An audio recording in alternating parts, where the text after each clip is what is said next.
There is no hostile media house in Uganda kakati towards NRM and the President Museveni like NTV. Hostile wa mu Luganda kye kibulabe. Njagala olabe bazanya amawulire bayinza okulaga Kyagulanyi for 35 minutes ku NTV mawulire ne balaga Museveni for 3 minutes ne bagamba mbu bino efani twabye bibbe. Ne kino I predict NTV bwe continuing bwet bwe mumalako akalulu kano nga tibabagadde muyisa akatambala mu maaso kino nkibagamba kino nkikugamba. This is not the NTV gye twalaba ffe eyakulibwanga bajjowe munene bannakenya. It was fair and balanced. Ne kati buli muntu akiraba it's obvious. Ennaku ezo nyina akatambi ke nasanga ku TikTok nga kali voiced. Ne ngamba nti oba wano waliwo omuntu akopa eddoboozi ly'NTV lino. Ne ngenda ku YouTube nga it was a bulletin bagita mutya bulletin and use bulletin ya NTV. You cannot be so unbalanced like that mawulire. So because of nkugambi kino kikugamba ate tebabalimba wano tewaliwo radio. There is no media house mu Uganda esinga CBS manyi much as in Radio 4 niyo labagalawo CBS radio ya Ssaabasajja Kabaka ate ne yagakani ate nga agakani yenyini omukulu yafa waliwo mwana. Kino nkikugamba bwe mumalako bwe mutuuka January 15 nga tibabagaddeewo muyise akatambala mu maaso. Kino kikugamba eddembe ly'amawulire n'eddembe ly'okweyogera eddembe titegeeza ku spinninga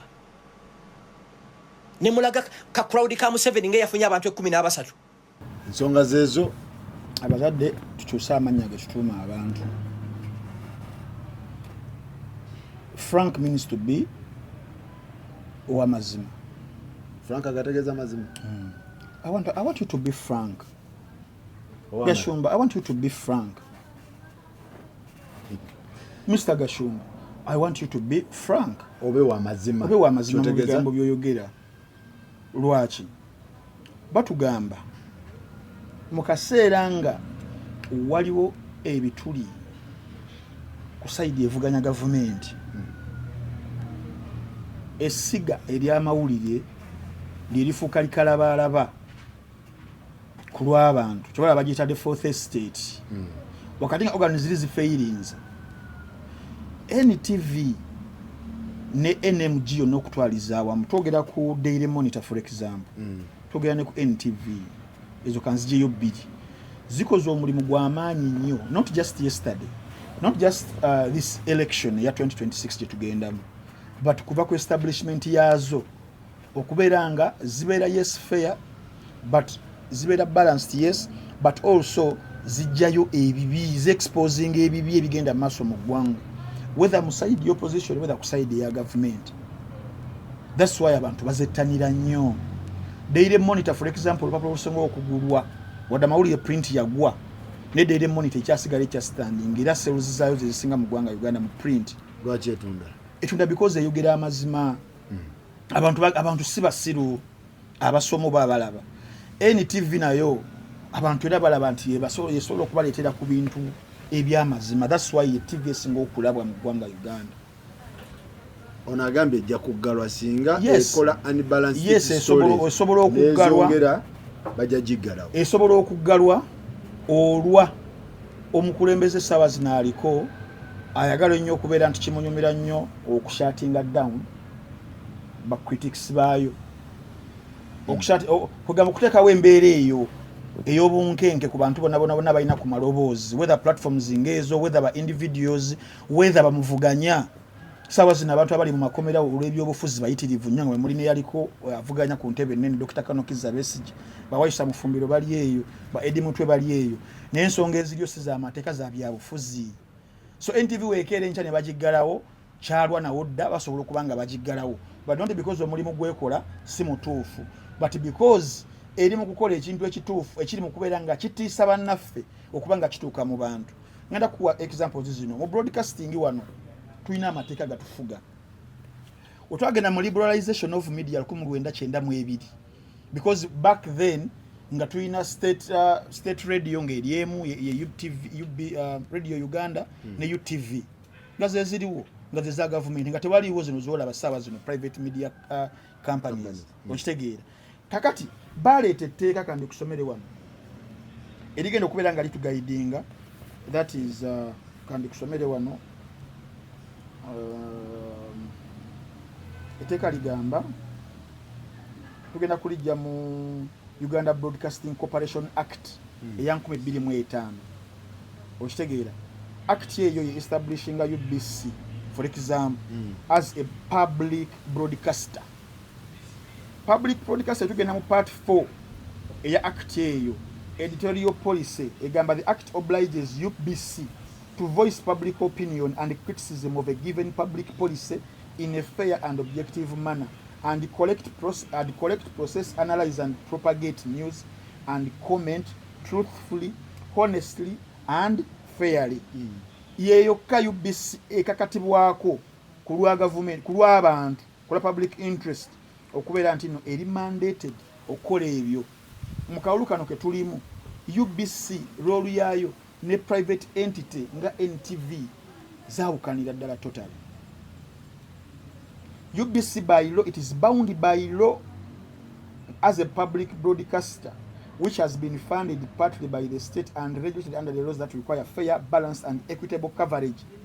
Nadala mukaseera kano ke tulimu okubeera nti no one uliriza oba omuntu aliye alowooza oba UBC ebikola UBC ogiraba UBC sure katika kulwa abantu abate yes abatera okulaba UBC I stand to be corrected if they do some of the following as guided by the law. 1. Do they give all registered political parties and candidates reasonable access? By no chikola by law. Muluganda kirezachi okubeera nti no bona abesimbyewo babawa access yemu ku platform yaabwe whether kubateekako saba zino singa ogitega by default ebadde laga campaign za Mwami Museveni zokka from sawe mpaka kiro nga bibeerako UBC Zidagala baberewo omuntu ampayo ka clip nga bali mu covering campaign ya Kyagulanyi obe ya Nandala Mafabi obe ya whoever atali president Museveni live oba gana mawulire wulire kugambi oli kyafuna candidate ekyomukolera ne candidate sabala kino ba equal wegabera mawulire segment them oba time yemu kali nti olese ekibadde wa Kyagulanyi ekibadde wa Mugisha Muntu ekibadde wa Mafabi ekibadde wa Museveni then tugende ku TV yonna programming the programming itself ne kubera ko campaign za Mwami Museveni kuva kuwetandise paka lweggwa batebalaze kiri Masaka wa Kyagulanyi okay oba kitegeera ekyokubiri ba providing an coverage nedda bagamba avoid favoritism since it serves the entire public not just the ruling party or any single group but tukebere programs za UBC zona zekola it is state yagiteeka mu nkwawa zaayo entirely kakati wobera ngo ina an entity as UBC that is mandated by law ngekola the contrary the opposite tosobola kunenya NTV a private TV that is not legally required to give any equal space to all political parties ngesobola okufisa we dakiika 3 nekuwa oba UCC kiri mu mateeka UCC erina okubasa accountability yokola parties zonna because nakyo kirina okubanga kisoboka nga according ku mateeka ga UCC NTV erina okuwa fair balance wakati wa parties zonna Munyago yabadde eno NTV gundi Bobby yabadde eno 7 yabadde eno nga kibakakatako kikola nga tebakikola nedda tekibakakatako kikakata ku public broadcaster gwe nagambye which is UBC by law bana bali private ebibakakatako bibino UCC byogamba byino okuberanga echeckinga byebino biliwa okubeera nti no it's a private broadcaster they are not expected to follow by no following journalism standards okitegeera ebintu nga hate speech nga tebiriyo incitement nga tebiriyo extreme bias that violates broadcasting standards byebyo obo chaziza Bobi Wine kuba sawe emu paka sawe emu eyencha it is allowed mu private wano as so long as mugenda kugoberera journalism standards okitegeera tewaliwo mtu agenda kubeera nga aseketerera sectarianism hate speech bichebyo amawulire nga mafu and NTV has been doing that, and I'm not saying nti oba ekikola no kikola in the first place nti ewe kyagulanye obudde bonna nedda, but it is a private media. Etakakatibwako kati olaba oli akakatibwako nga tabikola obukira otya Gashumba to obukira otya NTV because yagano kukyaza olw'enneeyisayo values standards z'abantu we were expecting ira mani twajira TV okubera nga zikyaza buli omu n'atayina nso omuntu yakabba embizi omulesa abere nga ayogera n'abantu, omuntu yakabba embaata omulesa ayogere n'abantu, omuntu afeza abantu omulesa ayogere, okitegeera NTV ina values etogenda kubaleeta kati because tebakuleese olwa ethics zaabwe olwa integrity yaabwe naye nga ate ereeta abantu nze mbeera ku NTV nga njiraba ina programs ey'okumacha morning ogiraba ena segment gyeyita ya political desk akuliko Lumala Dombo abeerako wabataze Richard Tadongo ajja wabataze ono omukyala Namayanja ajja na representing a yellow enupu nereeta gundi nereeta. How much fairness would you want on that such a show? On a show like ebigambo tebitta. The other time they were hosting Chituma or police or Chitegeera, they have been hosting all aba NRM aba abasaanidde just bakyusa nti leero gundi encha gundi. Cardinal, how would you say that? Gashumba balancing. No, that is we're not continuing away.